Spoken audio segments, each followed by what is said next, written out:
You're listening to Witch Wednesdays, your weekly podcast source for all things witchcraft in the modern world. Welcome back to Witch Wednesdays. I'm Steph, and you are listening to the first episode of 2022. If you can even believe it, that we are in a brand new year. I know that for you heard from me just last week, but for me, I record episodes in advance, so I took a little break there and time off, which was a really nice little vacation. So I am back and excited to start a whole new year with you. I did last week ask you to fill out the survey, and I had posted that on Instagram in early December with the link and everything. So if you wanted to fill out that survey and let me know what you want to see or hear about coming up on the podcast this year, or on the YouTube channel, over on Patreon, you can let me know all of those things in the survey, as well as let me know if you would like to be a guest co-host on any of the upcoming episodes. I had a few people submit their contact information, so if I haven't gotten back to you yet, rest assured that I will be. I think I got back to everybody that was on the list, but that was from the last time that I checked the responses, so it might be updated since then. So rest assured I will be getting to you, but if you have not filled out that survey yet, I would greatly appreciate it. I got a lot of same or similar comments on there of what you would like to see or hear about. And one thing I did want to mention is that as far as daily spells and rituals go, that content is always over on YouTube and Patreon. That is just really hard to put into a podcast episode because I can kind of talk through it, but it's much easier when it's written down or you can actually see what I'm doing. So highly recommend heading over there to subscribe. And on YouTube, it is free. And I think the first, there's already some spells on there, but another one is coming this Friday. So if you haven't subscribed over there, definitely do so. Otherwise, I have lots of comments from you to start out this new year and get a lot of your witchy questions answered. So the first one that came up, which you can tell by the title, was to talk a little bit more about energy manipulation and using that to power spell work. This is one of the very first episodes that Tara and I did back in season 1. So if you've been around since that long, you will likely have heard that one. We started with grounding, centering, energy manipulation, because that is the foundation of how we both practice. And if you need more specific information than what I'm going to share today, sort of practices and ideas of how to get better at this, then definitely check out Psychic Witch by Matt Oren. That came out last year before, and that is a really great resource for energy manipulation. It is chapter after chapter of exercises that you can do to get yourself better at that side of things. So I'm going to talk about that a little bit today. There's two things that I wanted to touch on. The first is the methods of magic, because you kind of need to understand what those genres are before we talk about the different resources that you can tap into to draw energy to power your spells. So first, let's talk about the 4 main methods of magic. There are probably more. These are the 4 that I think most people are familiar with and most people use. When I say methods, these are sort of the bigger genres of magic. We've talked about, candle magic and water spells and green witchcraft, but those are really subgenres of these 4 main genres. So the first one that you're probably familiar with is called sympathetic magic. This is by far the most common, and it's generally the idea of like causing like, or the law of attraction. You take an item that is symbolic for a person, an event, an item, or energy that you're trying to manifest. And that is why we use correspondences. And we have talked about those in almost every episode, like using crystals or using a certain candle color, because those things match the same energy that you're trying to manifest. So this is sympathetic magic, and dolls and puppets work the same way, talisman, amulets. We had episodes on all of those. So definitely the most common and one of the most useful. The second method is called the magical link method, which is very similar to sympathetic magic, but magical links are specifically using tag locks. And again, there was an episode about tag locks in season 1. But this use of magical links and tag locks is really based on the belief that something that was once a part of someone can still affect them, or that you are making something to give to that person that will influence them. So when you're saying that, something that was once a part of someone can still affect them, that is by using a piece of their clothing or a piece of their hair or your nails within your spell work to magically link that spell or that energy to that person. Or alternatively, like I said, it's something that you are making to give to them, which often happens in kitchen magic, that you are baking something with the intention that the person you're giving it to is going to consume that and thereby consume that energy.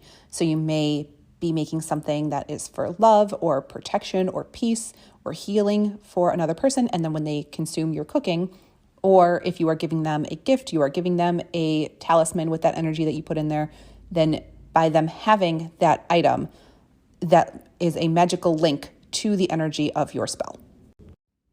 The third form or method of magic is called gnosis, and that is spelled Gnosis. The term specifically originated in chaos magic, and I think I've gotten enough questions about chaos magic that it deserves its own episode later on in this season, so I will definitely be touching on that. But it doesn't have to be only about chaos magic when we are talking about gnosis. It refers to a mental state where everything is cleared from your mind except the one goal you're focusing on. This allows it to burrow deeply into your unconscious mind and continue to work there. It's what many of us do in visualization practices anyway, where the mind is clear and you just focus on and visualize what you want to happen. Just most people don't call it gnosis or don't know that it's called gnosis or that it originated with this chaos magic theory. So this practice is called inhibitory gnosis, which is meditation or gazing, such as gazing in a crystal ball. And then on the other hand is excitatory gnosis, which is building up so much energy on the one specific goal that everything else is drowned out. And this is usually achieved through singing, dancing, drumming, or other sensory overload. And that is commonly associated with Beltane. But it definitely doesn't have to be. A lot of people prefer that method of magic, and they will do a lot of singing, dancing, and drumming in order to get in the right state to completely focus on that one goal that they are trying to manifest. And the last method of magic that I wanted to touch on is the idea of amnesia spells, or the set it and forget it method. And this method is so you don't dwell on it and link your energy of wanting something to the spell and thus having it manifest incorrectly. So sometimes people, when they are constantly focused on, I want this thing, and that sort of wanting, longing energy gets into that spell, it considers itself manifested according to the universe because you wanted it and you're still wanting it, so therefore it manifested. It doesn't always happen that way, but if you are struggling with spells and you are hyper-focused on something, it could be ideal for you to do the set it and forget it method. Usually, sigil magic is a form of an amnesia spell where you write a sigil and then destroy it and forget about it, or you place it someplace where you don't see it and don't dwell on it and just sort of forget about it and release it to the universe and don't come back and question that spell again. But it really is up to you because not everyone likes this method. Some people prefer to have their spell at the forefront of their mind and find that it works better if they are actively working on it. A lot of people need that reminder in order to do the mundane work that needs to go along with your magical workings, but some people prefer this set it and forget it method. So out of those four, sympathetic, magical links, gnosis, and amnesia spells, those are kind of the four main genres of magic or methods of magic. If you have any others that don't fall into those categories, definitely let me know in the comments over at witchwednesdays.com or on Instagram, Witch Wednesdays Podcast. Those are just the 4 main ones that I know about and really work with regularly.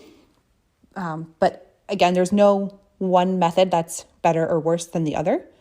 Like everything in the witchcraft world, it really is just what works better for you. And sometimes it's a matter of trial and error, of just practicing all of these different things until you find the methods that work best for you and best for that type of spell. So now that we have that idea of, these different magical methods out of the way, let's turn then to energy. Because every spell and ritual needs energy. So any of the methods that you use that I just listed, it doesn't matter if you use any one of them, or if you have all the right tools or crystals or herbs, corresponding moon phase. None of that matters if you do not have anything powering the spell itself. You just won't get the magical response that you're looking for. We all have energy, and energy is all around us. It cannot be created or destroyed, but it can be manipulated and focused, which is the basis of spell work.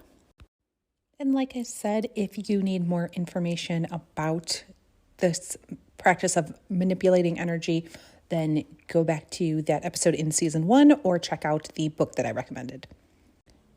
But today I wanted to chat about some resources that you can tap into to draw on energy. The first and most common is, of course, personal energy. It's the easiest to access and to assign intention to because it's already your own energy. It's also always with you, so you can access it at any time, no matter your location. And this is what most beginners use, and specifically what we had the episodes on way back at the beginning of this podcast, is your own personal energy and learning how that feels, learning how to draw that in and center it, and then send that out. And your own personal energy has its own signature. People who are empaths can sense it. It's sort of what your aura is. And that is the easiest to access and work with. However, it does have some downsides. It is a limited resource, of course, and overuse can lead to actually physically ill symptoms, which if you are a Harry Potter fan and have read the books or seen the movies, think of it like Harry Potter doing the Patronus charm when he has to have chocolate immediately afterwards, because it draws so much of his energy and it's such a powerful charm that he gets physically ill symptoms from it and has to have the chocolate to make him feel better. And again, to make yourself feel better, it's exactly the same thing. Like chocolate, like eating, drinking will make you feel better if you feel like you've overused your personal energy and feeling physically ill from that. So it's really only useful for short-term workings and low energy workings like spell bags or bottles, things that are temporary. If something is going to be working for days, you need to draw on some other resource so you aren't constantly expending your own energy. So the rest of this list are some of those things that you can draw on. And first is, of course, coven energy.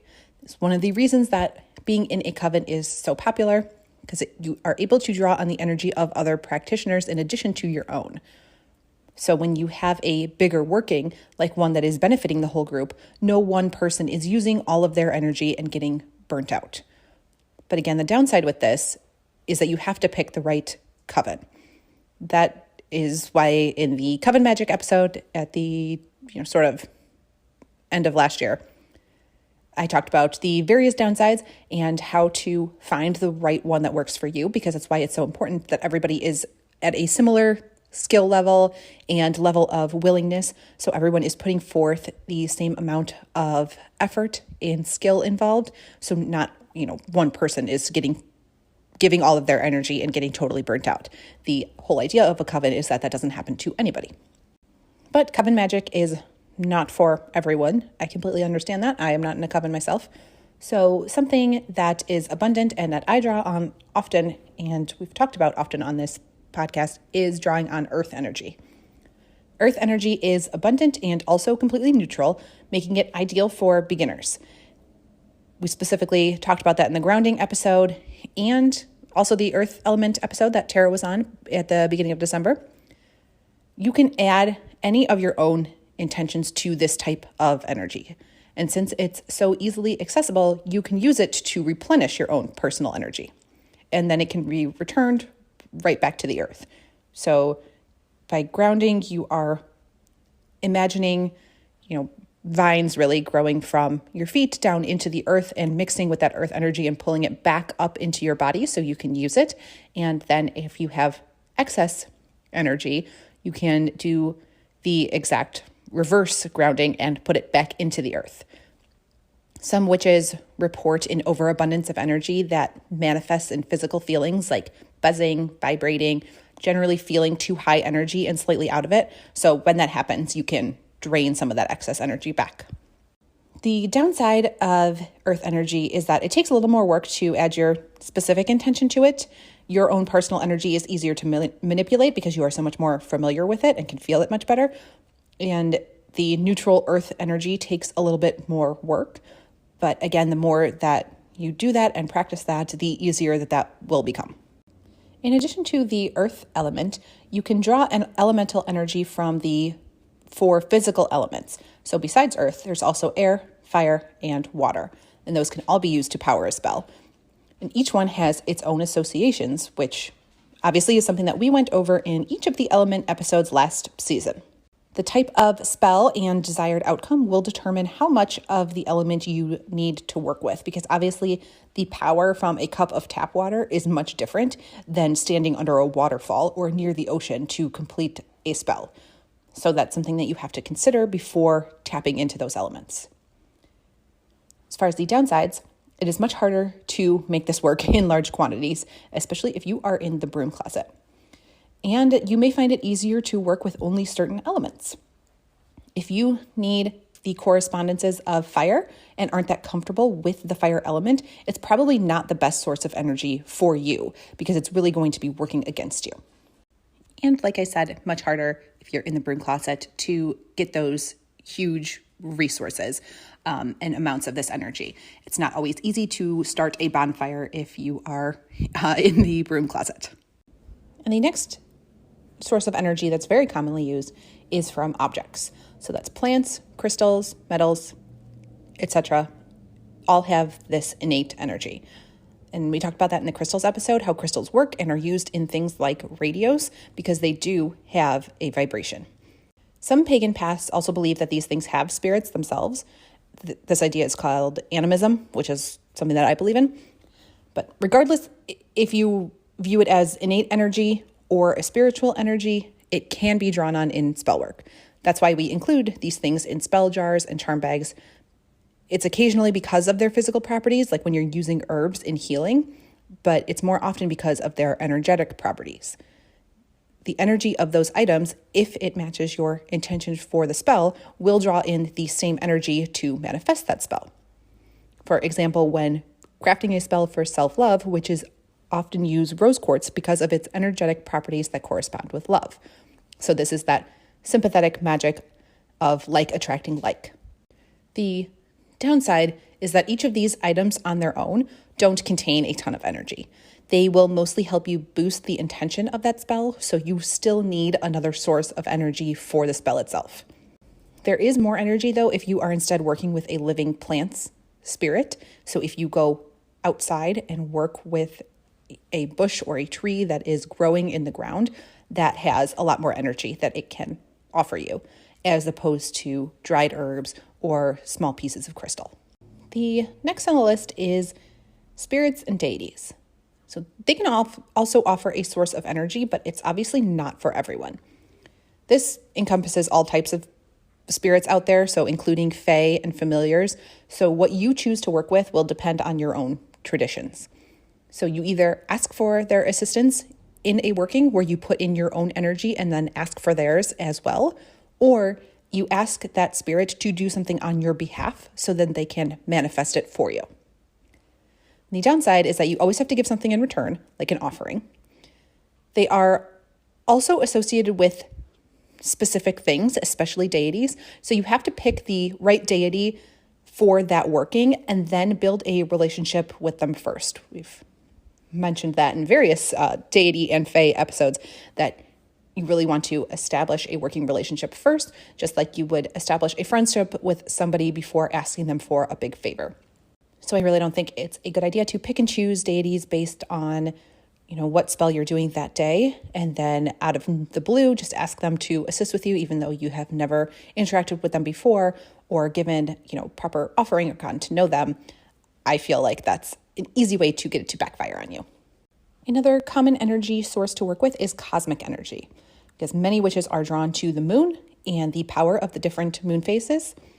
And of course, we talk all the time about how Mercury retrograde ruins everything, but you can also work with the sun and all of the planets, each of which have their own associations, as well as the stars and comets. The constellations of the zodiac are also very popular to work with. That is something that I do myself. The downside of that is that they aren't all great for a beginner, because some have very intense energy like that of Mercury.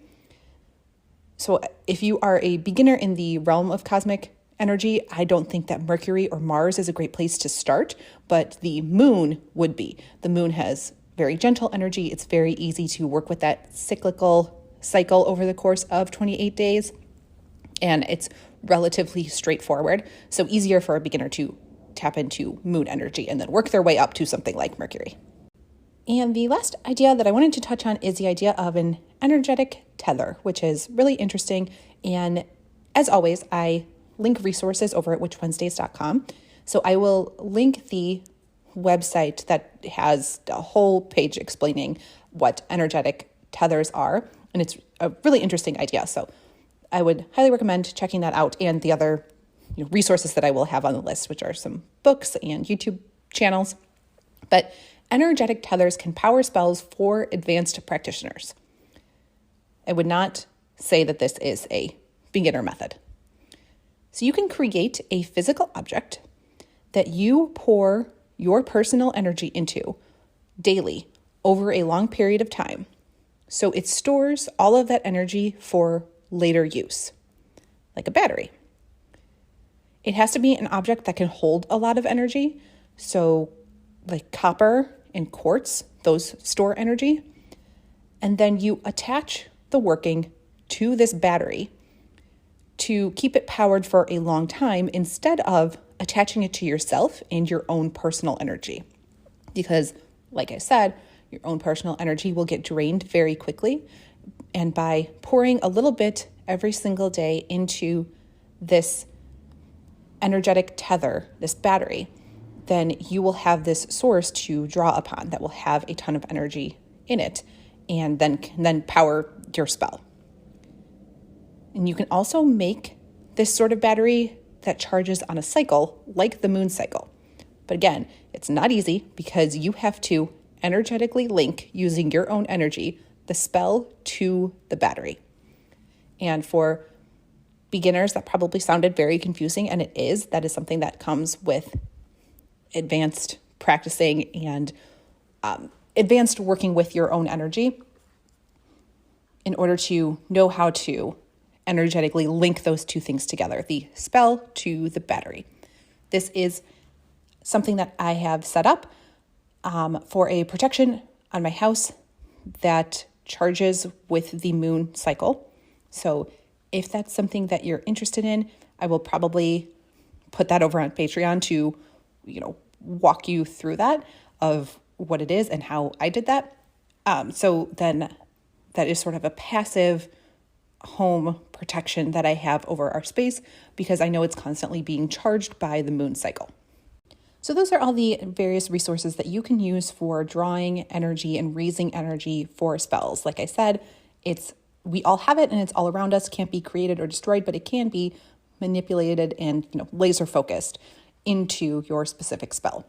So all of these resources can be incredibly useful if you are somebody who drains your personal energy very quickly.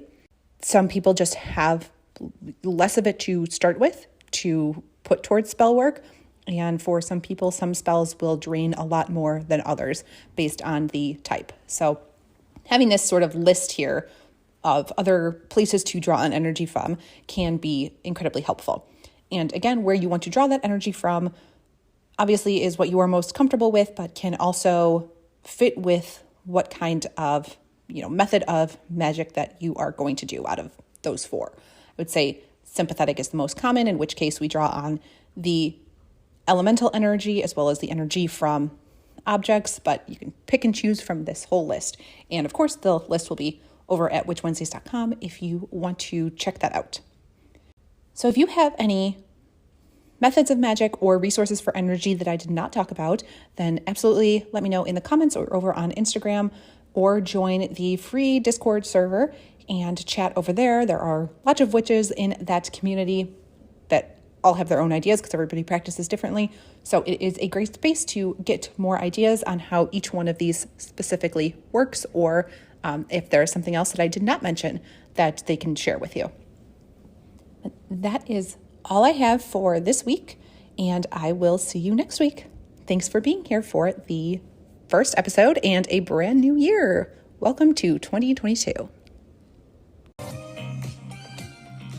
Need even more? Subscribe to Patreon and YouTube for exclusive bonus content. Order a themed witchcraft box every month through Witch Wednesdays on Etsy. Be sure to follow on Instagram at Witch Wednesdays Podcast. Find all these links and more at witchwednesdays.com.